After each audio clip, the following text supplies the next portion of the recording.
Well, YouTube, if anyone's watching, I did it. I bought a cruiser. I did the one thing that I said I would never do. I've done some weird stuff in my life, but this? I never thought I would do this. I never thought I would own a cruiser. I swore I would only ever ride sport bikes because, let's just face it, when you picture a cruiser, you probably picture something like this.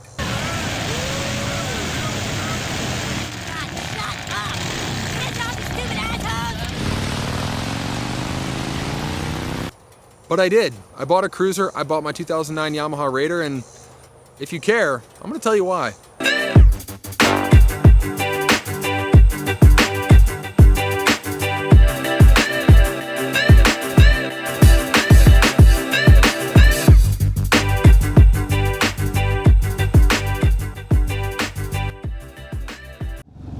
So what's up, YouTubers? Welcome to the channel. I don't know if you're a YouTuber, but if you're watching YouTube, doesn't that make you a YouTuber? Anyway, if you're here for motorcycles, moto vlogs, bike reviews, shenanigans, this is the channel where we're gonna review all the bikes we can, we're gonna moto vlog as much as we can, and we're gonna have some fun along the way. So, what we're gonna talk about today, as I mentioned in the intro, is why? Why the transition from a cruiser, why the transition from a sport bike to a cruiser? It's something that I said I would never do. I swore that I would never, ever get off my crotch rocket. So how did it happen? How did I go from a CBR 929RR to a CBR 954RR to a Yamaha Raider? How is that even possible? I always said that I would never ever do that. I made fun of cruiser guys. Now the way that it happened was my CBR 954 was starting to smoke. Long story short, I've told this story before, it was gonna need some engine work. And I was thinking about it, and as long as I had the CBR, which was about 2 years, I never rode it that much. I never wanted to ride it that much. I loved being on it, but at the same time, I'm 6'7", and it was so uncomfortable, I just didn't want to ride it that much. Because the only time you can really ride is when it's hot. So not only was I uncomfortable physically, but it was hot, the bike was hot, and I don't know, like at the end of a long day, I didn't come home wanting to ride. And if you've ever owned a bike that wasn't right for you, you know that feeling, like of getting home and just, it's in the garage, but it doesn't appeal to you. It doesn't sound fun to go out and ride. That's a snag. So anyway, the CBR was needing some engine work, and at that point, I had about $4 grand into the bike, and to rebuild the engine, even with my good friend Mechanical Batman working on it, it was gonna be a couple to a few grand just to get the engine rebuilt and rebuilt properly. And I didn't want to do that.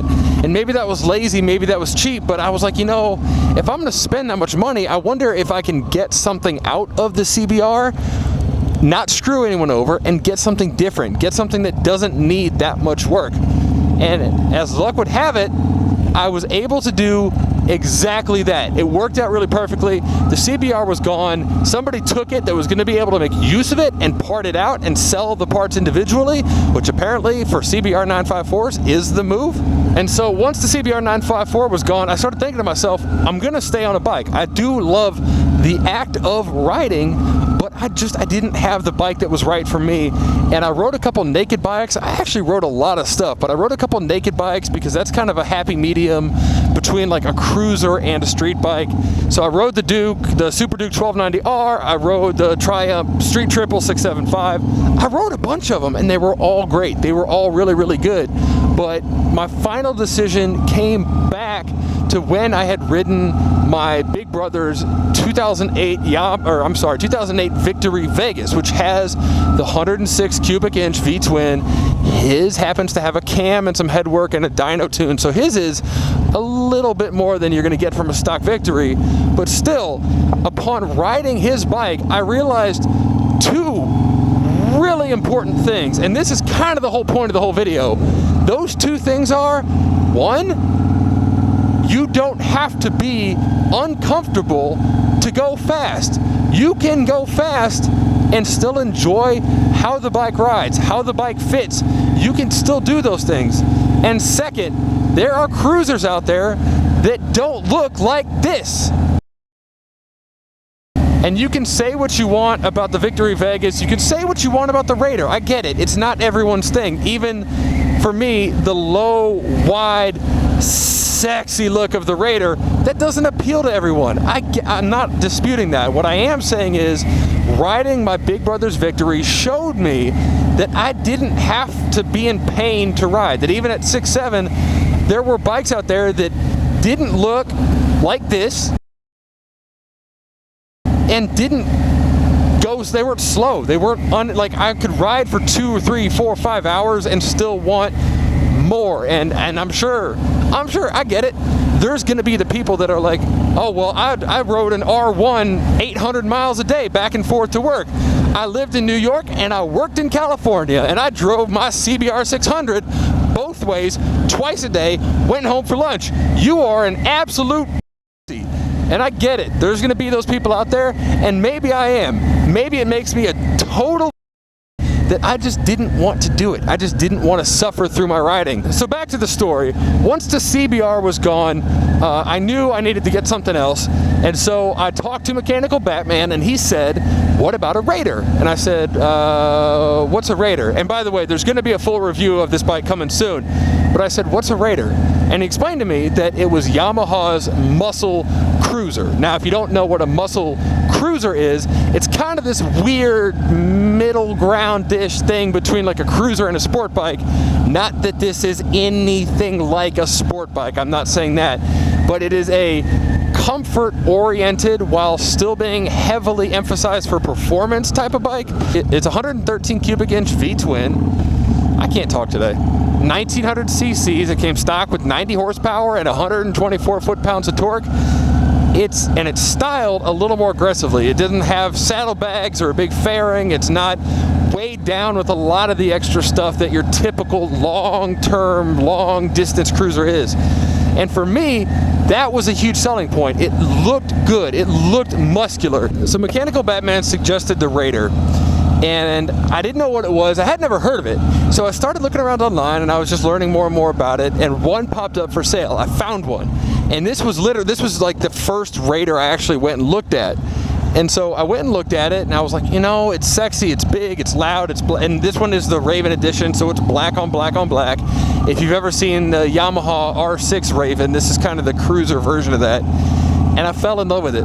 It was low, it was wide, it has a fat rear tire from the factory, and like I said, it has that huge 113 cubic inch V-twin. And I kind of fell in love with it, but the guy that I bought it from ultimately was kind of asking a lot of money, so I walked away, and as you can see, obviously, we ended up working out a deal after a while, but I kind of fell in love with the idea of the Raider, and if you go back to 2008, 2009, when this bike came out, I think 2009 was the first year.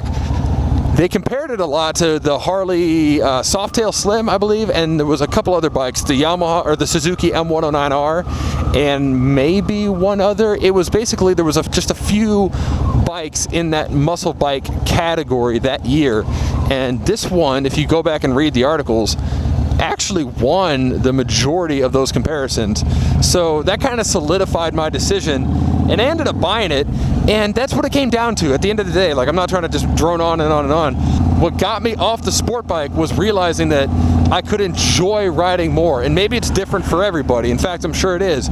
Maybe some people aren't comfortable on a cruiser. Maybe some people like the way a sport bike feels, and I do, but the problem was I only liked it for 30 minutes at a time, and then I was f***ing over it. Plus, let's be real, this thing sounds the business. Here, listen to this.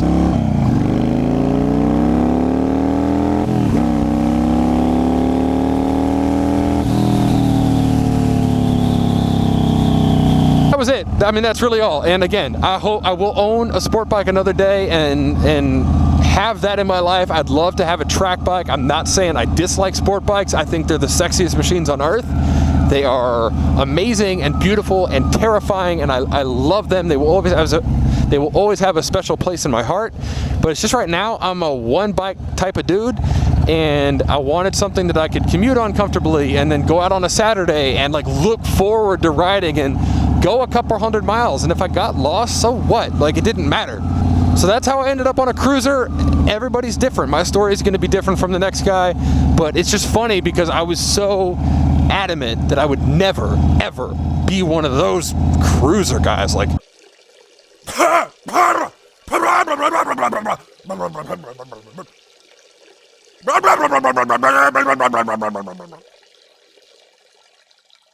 never. And here I am, not 3 or 4 years into owning motorcycles and riding motorcycles on a regular basis, and I'm on a cruiser like I said I wouldn't be. So yeah, hope you enjoyed the video, and if you did get bored by this, hit the subscribe button, because there's going to be more videos a lot like this coming at you. Thanks for watching, everybody. See you next time. Bye.